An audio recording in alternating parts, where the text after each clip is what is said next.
Today is August 5th, 2024, and I'm here with Meredith Hendel, a former Pekin-Let's player, who is here to share the history, legacy, and personal stories about the Pekin-Let's. Thank you so much for being here. Not a problem. Thank you. Getting started, just a little bit more about your childhood. Where were you born and raised at? Well, I was born in Vandalia, Illinois, which is down south a bit here in Illinois, and moved up to the Glassford area when I was about 3. And we've been there ever since until I graduated from Illini Bluffs in 1995. And then how did you get started playing softball? Probably the love of softball came from my dad. He was into umpiring, and we would get to go watch him umpire women's and men's fast pitch in a Morton league. And just getting to watch him and see how the game played out was a big interest, and wanting to do as the ladies and gentlemen did. So it was something that was a connection with my dad, of being able to play and practice with him and just have time with him. So it was then that it started, about age 6. And then also your dad, I know you mentioned earlier, he kind of shaped you becoming a catcher, in a sense, getting to watch him umpire. Yes, there were many different guy catchers that I would watch, and just seeing how much that they ran the game and communicated and was kind of in control of the team from back behind, that it showed an interest of, let me see if I can do it, like a challenge almost, of can I do it as well as he did or whatever. So it spiked my interest, and it came true of doing just that, having control and getting to be in every play. And that was exciting. Other than just catching, I did also play in the outfield, and so that was just about as much fun, because you got to try to get people out at different bases. And then also your mom's involvement with the women's church fast pitch team, and that had an influence on you as well? Yes, it did. So both of my parents, actually. My mom coached the female church team, and then my dad also coached the men's church team that took place in Elmwood, like every Sunday evening. Just being a part, we were at a diamond pretty much, I would say 4 or 5 days of the week. So it's hard not to fall in love with the game when that's all you got to watch a lot. You also got your little career started with T-ball with the Glassford Optimist Club back in the day too? We did. Back in the day of the 1980s, before all the big travel teams and all the bigger, I guess you would say, establishments came into play. It was mainly just a lot of Optimist teams from the different small towns that would play against each other. Fun times, but man, if you compare what we did back then to now, it was pretty low softball. And after your time with the Glassford Optimists, then you moved on to the Jets, correct? The Lasers. Lasers? So, yeah, for Limestone, at Oak Grove, we had the Lasers, Oak Grove Lasers, LGSA Lasers. Now are they the Jets, I think, now that they've, kind of moved the establishment and everything. But yes, there was 3 diamonds at that ballpark, and that's where we lived every day of the summer once we were 10, 11, 12. So it was constant play. And then your high school experience at Illini Bluffs, can you maybe talk about that with playing softball there? Well, our team playing at Illini Bluffs came about 4 years prior to a lot more of the talented players that started coming through Illini Bluffs, where they made their reign of, going to state and everything. But playing there was just like playing at a small town school. We played with every, small towns. You had your rivalries from Illini Bluffs against Farmington, which we had a lot of competitors against, which are now really good friends of mine. But yeah, it's not the game that it used to be when it came to high school and your travel ball compared to now. And after high school, you got the chance to go play college at ICC. What was that experience like for you? That was amazing. That was a dream come true for me of back in the 90s. Coach Ramsey was a very admirable coach in the area, and to be able to say that you would be able to get to play with her, for her, was something that many could only dream of. And so when I got the phone call from Coach Ramsey during the summer right before my freshman year asking me if I'd be interested in coming to play, to be a designated hitter for the team due to being hitting from both sides of the plate and everything, being able to slap and all the other fun stuff that you get to do at home plate, I took the chance, and it was memorable in many ways, getting to play with some of the girls that we'd played against in high school, and the trips that we got to go on, and the spring break trips to Florida. It was the highlights of my years with the softball programs. And what did that mean to you to play for a legend like Coach Ramsey? It just gives me goosebumps. It meant the world. It really did. She had so much knowledge and so much inspirational, talks, but also just knowing the game and putting her faith in us to do what she needed us to do was truly it's hard to even put into words. It was tough at times, but that's also a part of the game. But between her and Rudy and Sue Sinclair, the three of them were three that you could always go to them and ask questions, and not only did they give you their time and their suggestions, but they truly cared. And that means more than just playing a game.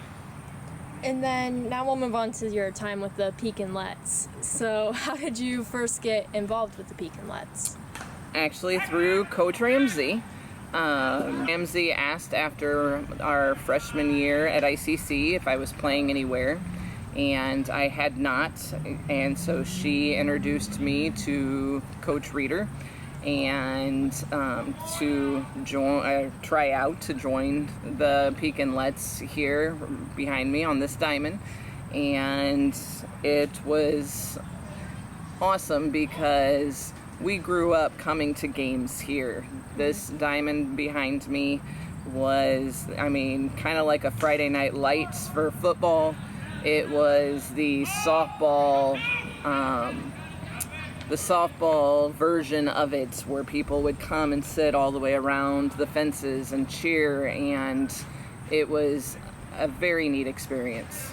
What did it mean to you personally to be a part of the Pekinlets? I'm sure you knew that Coach Ramsey was a part of the golden era of the Lets. Yes, along with all the stories that had been shared with, Coach Ramsey being one of the all-time pitchers, a part of the team, it meant a part of history, because when you go back and look through the years of the Pekinlets fast pitch team, that, my name, my picture, some stats were there, and it was a part of, a great organization, and just to be able to say that you played alongside of some very talented ladies and played for some amazing coaches that still in contact today when we pass, with Coach Fred and Coach Kevin, that those are friendships that don't just go away.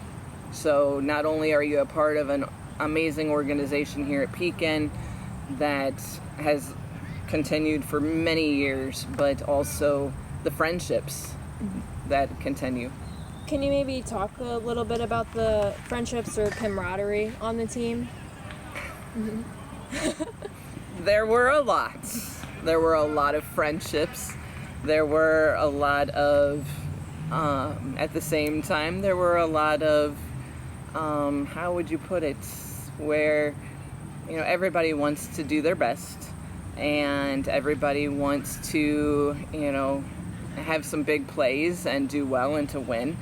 And it wasn't a sport that anybody took lightly, where, you picked each other up when you were having off days.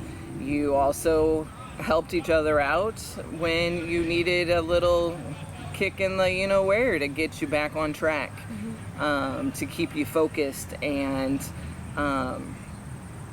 really, there were lots from collisions out in the outfield that unfortunately ended my softball career, but also, you have your injuries, but the team was still there.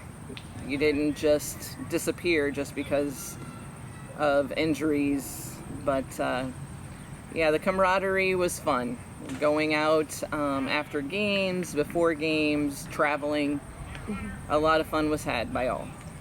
And how would you describe Coach Reeder and his coaching style for you guys? Coach Reeder was a unique gentleman. I was going to say young man, but he wasn't a young man. He was unique, and he knew that us ladies knew how to play softball. So as much as he was the coach and he would make the lineups or decisions on what was going to take place for that game, he really let us be us. And we knew our positions. If we made an error, he would pick us up and be like, let's go, do it, get it again. And, he really did allow us to, show our best and some of our worst times. But he was very, even to this day, when you see him walk on a diamond, he is what many know of the Pekin area here as one of, the legends of the softball program. How would you describe the community support at the games? They were very highly supported.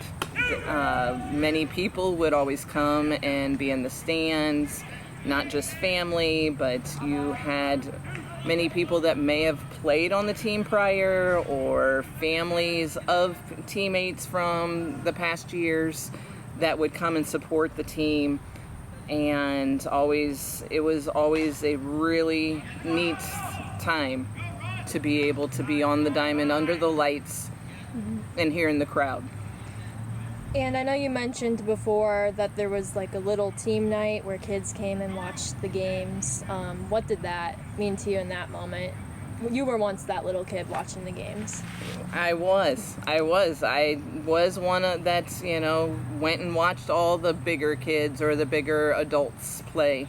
And to have the kids come and, run after the balls if they went foul territory or ask for an autograph because we were playing one of the biggest games that I played in with the Letts is when the USA softball team came through Bloomington Normal, and we went up against Michelle Smith and Dot Richardson, and a home run ball went over my head in right field, and it hadn't even probably hit its maximum height up yet.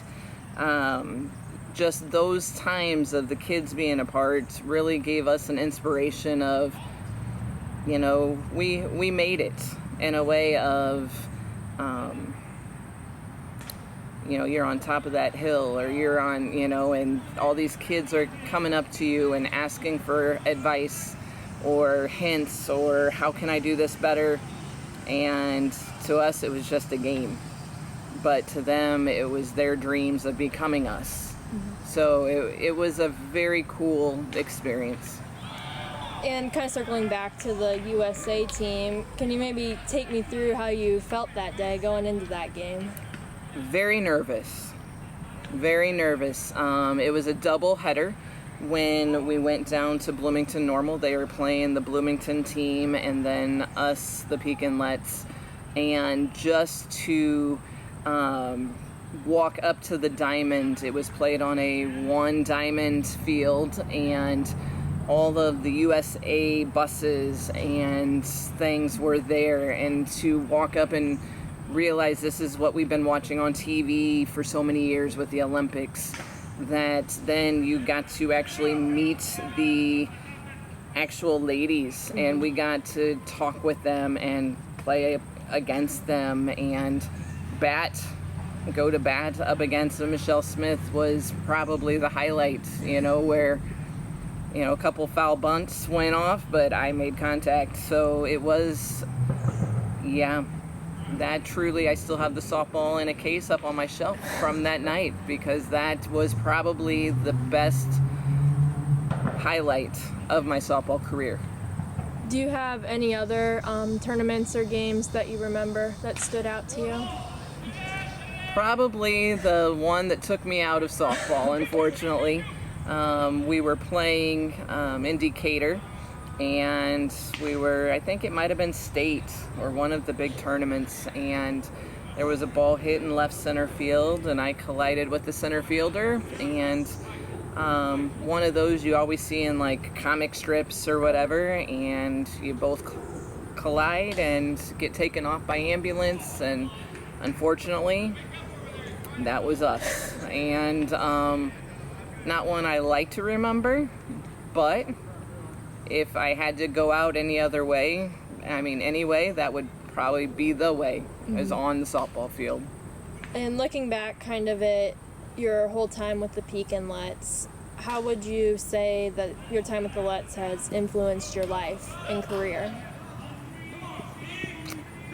It has influenced my career. I went into education to be a special ed teacher, and it's influenced my career by helping kids to never give up on their dreams. Because I was once that child that wanted to play for college, wanted to play for Coach Ramsey growing up. That was the coach to play for back then, and one of them. But it's helped with, trying to help the children of today to realize that every dream is worth going after.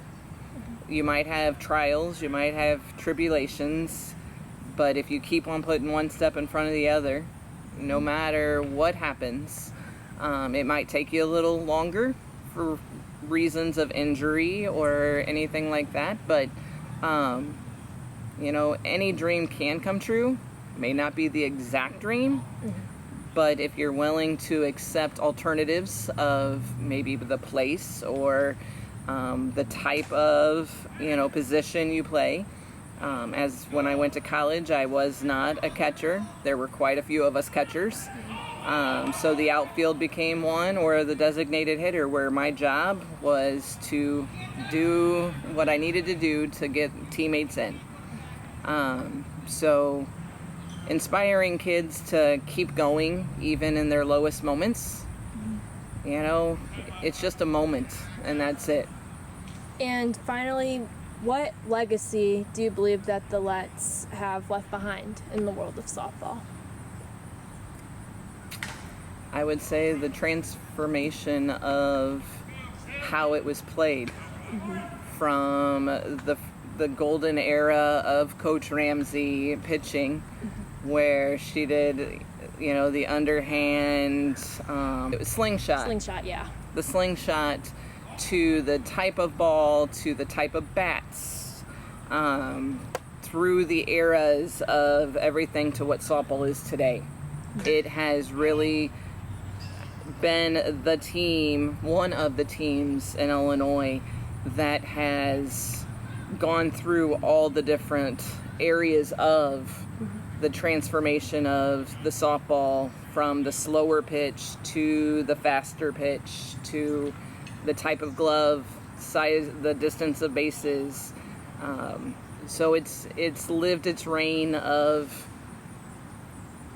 then and now of softball. Is there anything else that I missed that you'd like to share? No, I think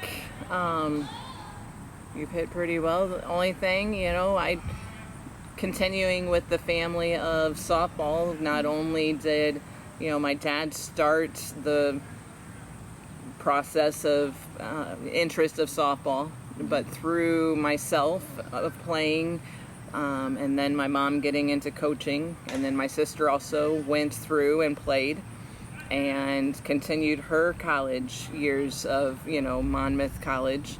It just, the whole family, by starting off with one night or a couple nights growing up watching parents coach, ended up being many decades of being on the softball diamond, and wouldn't trade it for the world.